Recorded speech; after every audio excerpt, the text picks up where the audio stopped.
All right, everyone, we're going to be going over Chapter 25, Section 1, which was the section that you did the other day on the nervous system, 656 to 663. So grab your notebook, make sure you're ready to go here, and you should be writing down important stuff, thinking about a project that you might have coming up, and any information that will help you for what we've been doing. So there are two parts to the nervous system that you read about. The first part is the central nervous system.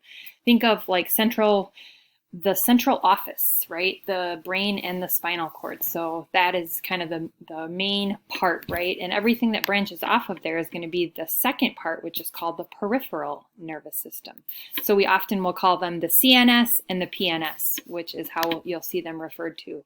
So you can see in this picture that I copy and pasted from your book that the kind of, obviously the tan orangish part is the brain and the spinal cord, and then the purple part, kind of the branching off all around here, is the peripheral, and the brain and the spinal cord are the central. So you can see a good picture of it there. So everything but the brain and spinal cord would be the purple parts, the peripheral. So this is an important picture, which if we were in school, we would have a quiz over, right? But this is called a neuron. So a neuron is a specialized nerve cell. And what they do is they transfer messages throughout your body, sometimes very, very quickly. For example, if you burn yourself and touch something hot, it sends a signal to your brain to quickly move your arm, your hand away from that hot part, right? So it's very, very important that what we say neurons are firing, right? They're doing their job. So you have the nucleus, which we studied a cell earlier this year, and you can see the cell body here. And then these branches kind of that look like appendages are called dendrites. Now over here, this is another neuron attached to it here, but the impulse or the sort of message goes this way. These are called axons right in here. And then you have what's called an axon terminal here, right? But then you have another cell body and nucleus here, and it continues on.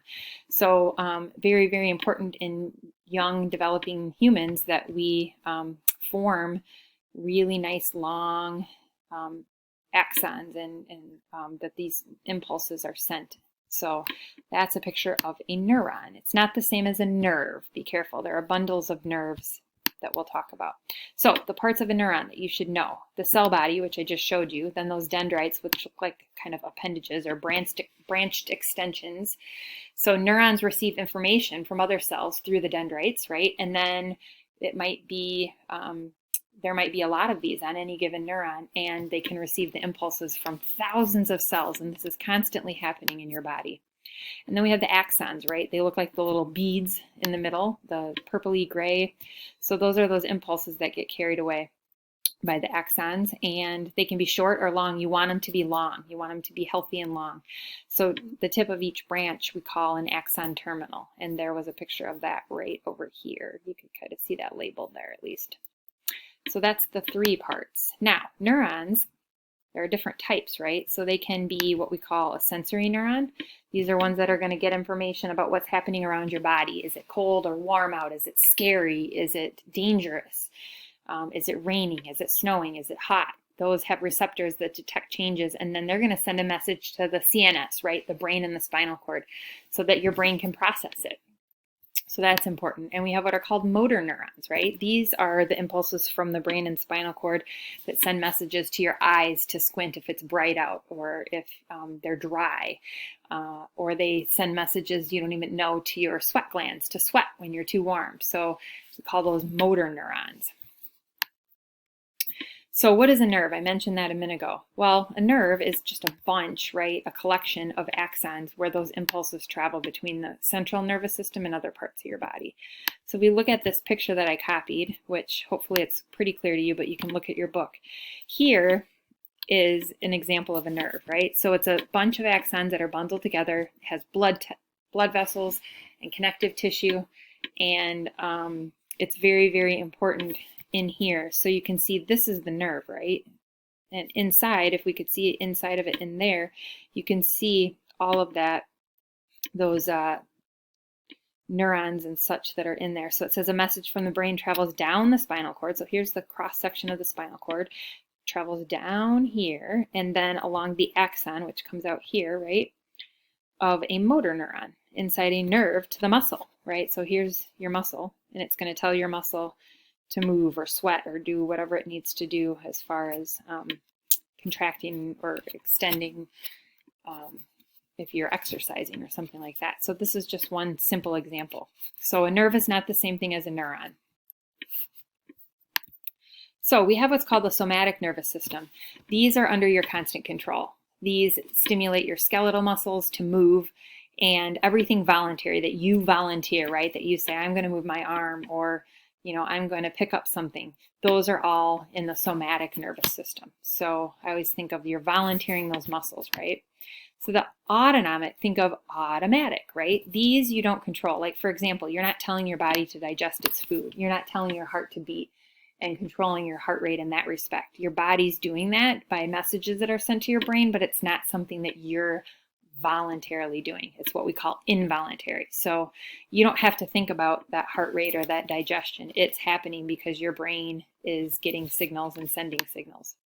So speaking of the brain, it's the largest nervous system organ. It's a massive nerve tissue, and it's the main control center of the system, the whole body, right?